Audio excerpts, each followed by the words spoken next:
తాకట్లో ఉన్న బంగారాన్ని విడిపించి ఆ రోజున మార్కెట్ ధర కట్టి మిగిలిన డబ్బును మీకు అందిస్తుంది కొమ్మూరి గోల్డ్.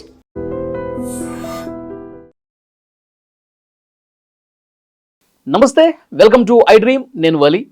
ప్రస్తుతం నాతో పాటు స్టూడియోలో ఉన్నారు సోషల్ యాక్టివిస్ట్ కృష్ణకుమారి గారు. మేడంతో మాట్లాడదాం.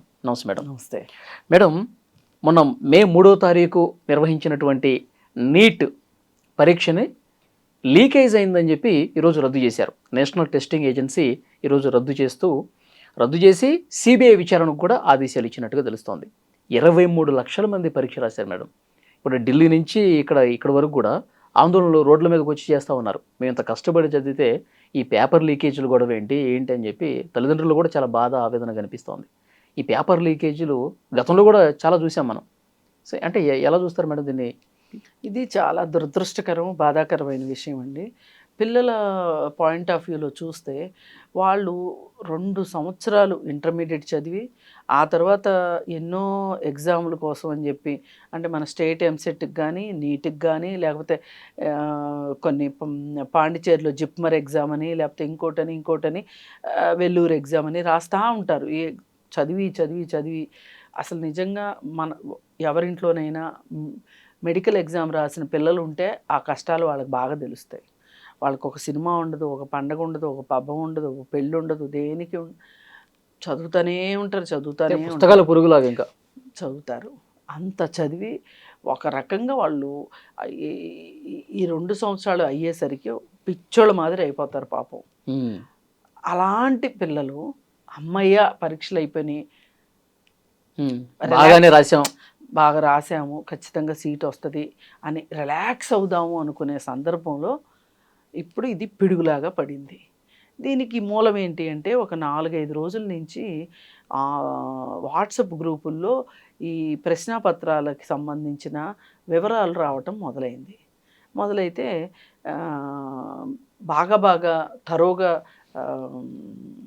వెళ్ళి చెక్ చేస్తే అర్థమైంది ఏంటి అంటే, రాజస్థాన్లోని కోటాలో ఉన్న ఒక శిక్షణా సంస్థ ఈ పేపర్లని లీక్ చేసింది, వాళ్ళే కొన్నారు ఈ పేపర్లని తెలుస్తుంది. అయితే 2 సంవత్సరాల క్రితం కూడా ఇలాగే జరిగింది. అప్పుడు కేవలం ఒక ఇన్స్టిట్యూట్ వాళ్ళే కొన్నారు. ఇప్పుడు ఏమైంది, చాలామంది కొన్నారు పేపరు, చాలామంది దగ్గర దొరుకుతుంది పేపరు. పోనీ ఒక చోట ఒక ఏరియాలో దొరికిందంటే ఆ ఏరియా ఎగ్జామ్స్ క్యాన్సిల్ చేశారంటే అర్థం ఉంది. ఇది అట్లా కాదు, ఇప్పుడు చాలామంది దగ్గర దొరుకుతున్నాయి ఈ పేపర్లు. దాంతో ఇప్పుడు ఈ ఎగ్జామ్ని క్యాన్సిల్ చేశారు. 2 సంవత్సరాల క్రితం జరిగినప్పుడు కూడా మళ్ళీ ఎగ్జామ్ పెట్టండి అంటే పెట్లా, అప్పుడు క్యాన్సిల్ చేయలే. అప్పుడు కావాల్సుకుని కొంతమంది వ్యక్తులు ఆ పర్టికులర్ శిక్షణా సంస్థలోనే చేరి వాళ్ళ పిల్లల్ని చేర్పించి బాగా డబ్బులు ఉన్నోళ్ళు పెద్ద ఎత్తున డబ్బులు ఖర్చు పెట్టి పేపర్ కొన్నారు. ఇప్పుడేమో ఎక్కువ మంది పేపర్ కొన్నారు. దాని ఖరీదు సుమారు 20 లక్షల రూపాయలు అంటున్నారు, ఎగ్జామ్ పేపర్ ఖరీదు, ఒక పేపర్. అయితే వాళ్ళు మళ్ళీ దాన్ని 2 లక్షలకు అమ్ముకున్నారు. ఇది మొత్తం ఎంత స్కామ్ అనేది పోలీసులు తేల్చాల్సిందే, ఇన్వెస్టిగేషన్ ఆఫీసర్స్ తేల్చాల్సిందే. సరే, అయితే అసలు మనం ఆలోచించాల్సింది ఏంటి అంటే, ఇప్పుడు ఈ ప్రభుత్వం వచ్చి 12 సంవత్సరాల్లో వ్యవస్థల పేర్లను అయితే మార్చారు తప్పితే వ్యవస్థల్ని పునర్వ్యవస్థీకరించాల. ఇప్పుడు మెడికల్ కౌన్సిల్ ఆఫ్ ఇండియా అని ఉండేది, ఇప్పుడు ఇండియన్ మెడికల్ కౌన్సిల్ అని మార్చారు. ఏం పెద్ద డిఫరెన్సు? అక్షరాలు ఇటు నుంచి అటు తారుమారు చేస్తే ఏంటి ఉపయోగం? సీసా కొత్తది, సారా పాతది. ఈ పరిస్థితుల్లో ఇవాళ నీట్ ఎగ్జామ్ పేపరు వేలం వేయబడినట్లుగా అయ్యింది తప్పితే వేరే ఏమీ లేదు. మరి కొంతమంది ధనవతుల చేతిలో వాళ్ళు కీలుబొమ్మల్లో మారిపోతున్నారు. వాళ్ళ పిల్లలకే వస్తాయి సీట్లు. కాకపోతే ఏంటంటే ఇది కొంచెం ఎక్కువ స్ప్రెడ్ అయ్యేసరికి ఎగ్జామ్ని పోస్ట్ పోన్ చేశారు. ఈ ఎగ్జామ్ క్యాన్సిల్ చేసి మళ్ళీ మీరు ఎగ్జామ్ ఫీజు కట్టక్కర్లేదు, ఆల్రెడీ కట్టిన ఫీజు ఇవ్వబడుతుంది, మీ వివరాలన్నీ మా దగ్గర ఉన్నాయి, మీరు మళ్ళీ కొత్తగా వివరాలు కూడా ఇవ్వక్కర్లేదు, మేమే హాల్ టికెట్లు పంపిస్తాము అన్నట్లుగా ఎగ్జామ్ తేదీని అనౌన్స్ చేసి హాల్ టికెట్లు పంపిస్తాము అని చెప్తున్నారు. కానీ ఇవేవి ఈ ఉపశమనాలు ఏమి పిల్లలకు పనికొచ్చే ఉపశమనాలు, ఎంత ఒత్తిడికి గురై ఉంటారు. ఎంత మామూలు ఒత్తిడి కాదండి. అసలు విరక్తి వస్తుంది. ఇప్పుడు చదివే వాళ్ళకి కాదు, చూసే వాళ్ళకి కూడా విరక్తి వస్తుంది. ఇక ఒక్కసారిగా వాళ్ళు ఆ ఎగ్జామ్ క్రాక్ చేసి వాళ్ళకి సీట్ వస్తే అప్పుడు కొంచెం వాళ్ళ మొహాలు నవ్వు మొహాలు వస్తాయి తప్పితే ఈ లోపంతా వాళ్ళు టెన్షన్తో ఉన్నారు. ఇప్పుడు ఎలక్షన్స్ టైంలో ఎట్లా అయితే పోలింగ్ అయిపోయిన తర్వాత ఒక 10 రోజులు 15 రోజులు మధ్యలో గ్యాప్ ఉంటే ఇంకా గుండెపోటు వచ్చినట్టు ఉంటుంది అభ్యర్థులకి, అట్లాగే వీళ్ళు కూడా అసలు ఎప్పుడు రిజల్ట్స్ వస్తుందా అని చెప్పి ఎదురు చూస్తూ ఉన్న టైంలో ఇది ఒక రకంగా అశనిపాతం అంటారు చూసారా, ఆ విధంగా ఇవాళ. కానీ పాపం అందరి పిల్లలకి ఏమన్నా ఈ లీక్ అయిన పేపర్ అందిందా అంటే అందదు కదా అందరికీ. కానీ కొందరు పాపం చేస్తే శిక్ష అందరికీ నేరం ఒకరిది శిక్ష ఒకరిది అన్నట్టు అయిపోయింది. మరి ఇప్పుడు మేడం 2024లో కూడా పేపర్ లీకేజ్ అయింది కదా. అవును. అప్పుడు అసలు అది జరిగిన తర్వాత వీళ్ళు పటిష్టమైన చర్యలు తీసుకోవాలి కదా, పకడ్బందీగా నిర్వహించాలి. అదే కదా, ఎందుకు ఇట్లా తయారైంది అదే అర్థం కావట్లే. అప్పుడైతే అసలు ఫుల్ మార్కులు వచ్చేయడము, కాకపోతే ఏంటంటే ఎగ్జామ్ క్యాన్సిల్ చేయలేదు కాబట్టి ఎంతో కొంత చదువుకున్న పిల్లలకి ర్యాంకులు తక్కువ వచ్చినా సరే ఏదో కాలేజీలో మెడిసిన్ చదివితే చాలన్నట్టు చేరారు. ఇప్పుడు కొంతమంది పిల్లలకి ఏమవుద్దంటే 1 మార్కు తగ్గింది అనుకోండి, ర్యాంక్ కొన్ని వేలల్లో మారిపోతుంది. కొన్ని వేలల్లో మారిపోయింది అనుకోండి, వాళ్ళు చదవాలనుకున్న కాలేజీలో సీట్ రాదు. ఇప్పుడు గాంధీ కాలేజీలో చదవాలి, ఉస్మానియా మెడికల్ కాలేజీలో చదవాలనుకుంటారండి, కాకతీయ మెడికల్ కాలేజీలో చదవాలనుకుంటారు, వాళ్ళకి రాలేదనుకోండి ఏంటి పరిస్థితి? వాళ్ళు కాంప్రమైజే వేరే కాలేజీలో చదివారు. 2 years బ్యాక్ అయితే జరిగింది అదే. పర్మిషన్స్ ఏ కాలేజీకి ఫెసిలిటీస్ ఉన్నాయి లేదు అని తనిఖీలు చేసేది వాళ్ళే, సీట్లు ఇచ్చేది వాళ్ళే, అలాగే సీట్లు అమ్ముకోవటానికి ద్వారాలు తెరిచేది వాళ్ళే.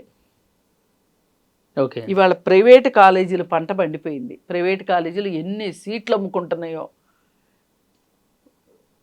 ఇవాళ ఒక ప్రైవేట్ కాలేజీలో అతనికి క్వాలిఫై అయినా అవ్వకపోయినా మెడిసిన్ ఎంట్రన్స్ ఎగ్జాముల్లో అతనికి మేనేజ్మెంట్ కోటా కింద సీటు అమ్మితే దగ్గర దగ్గర ₹1 కోటి ఒక సీటు.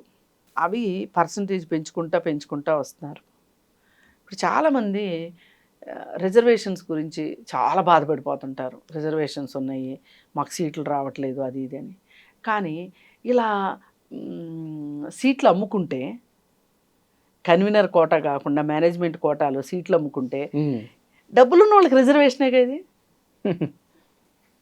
అంతేగా, ఇది ఎవరు మాట్లాడరు, ఇది అర్థం కూడా కాదు అసలు. అందుకని మరి ఆ రిజర్వేషన్ పిల్లలు డాక్టర్లు అయిపోయి వీళ్ళేం వైద్యం చేస్తారు, రేపొద్దున పేషెంట్లను చంపుతారు అంటారు. మరి ఇప్పుడు ఈ డబ్బులున్న వాళ్ళ పిల్లలైనా ₹1 కోటి పెట్టి సీటు కొనుక్కున్నవాడు కూడా రేపు పేషెంట్లను చంపడానికి గ్యారంటీ ఏంటి? కాకపోతే వాళ్ళకైనా వీళ్ళకైనా మనం చెప్పగలిగేది ఏంటంటే, అసలంటూ మెడిసిన్లో చేరిన తర్వాత పరీక్షలు రాయాల్సిందే. అది రిజర్వేషన్ ద్వారా అవనివ్వండి, మెరిట్ ద్వారా అవనివ్వండి, సీట్లు కొనుక్కొనివ్వండి, పరీక్షలు పాస్ అవ్వాల్సిందే. మినిమం అయితే చదవాల్సిందే కదా. అంతే.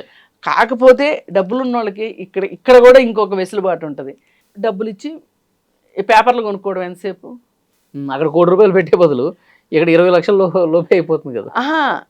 ఈ పేపర్లు కొనుక్కోవటమే కాదు, అసలు కాలేజీలో చేరిన తర్వాత కూడా ఎవ్రీ ఇయర్ రాసే ఎగ్జాముల్లో కూడా ప్రొఫెసర్లను కాకబెడితే ప్రొఫెసర్లకు డబ్బులు ఇస్తే పాస్ అయిపోతారు కదా.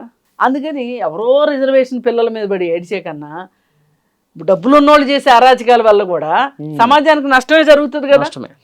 అందుకని ఇన్ని రకాల సమస్యలు ఈ మెడికల్ ఎడ్యుకేషన్లో ఉన్నాయి. ఈ సమస్యలకి పరిష్కారం కావాలి అంటే కేతన్ పరీక్ లాంటి వాడి వల్ల కాదు, పైగా అతను డాక్టర్ కూడా కాదు నా ఇన్ఫర్మేషన్ ప్రకారం. వ్యవస్థను పూర్తిగా ప్రక్షాళన చేయాల్సిందే, మొత్తం వ్యవస్థను ప్రక్షాళన చెయ్యిందే ఈ సమస్యల పరిష్కారం. ఇప్పుడు ఈ లీకేజ్ కూడా మేడం, కేరళలో ఒక మెడికల్ కాలేజీలో చదువుతున్న MBBS విద్యార్థి తన ఫ్రెండ్కి రాజస్థాన్కి పంపించాడంట వాట్సాప్లో. అంటే కేరళలో కూడా కొన్ని మూలాలు ఉన్నాయి, బయటికి తెలిసింది ఇది. ఇంకా ఎన్ని రాష్ట్రాల్లో ఉందనేది ఇప్పుడు ఇన్వెస్టిగేషన్లో తేలాలి. అవును, సో చూద్దాం మేడం, ఇంకా ఇన్వెస్టిగేషన్ CBI ఇంకా ఎలాంటి వాస్తవాలు వెలుగులోకి వస్తుంది. విద్యార్థులు అయితే తీవ్రమైనటువంటి మనోవేదనతో ఉన్నారు. చాలా చాలా. Thank you very much. Thank you.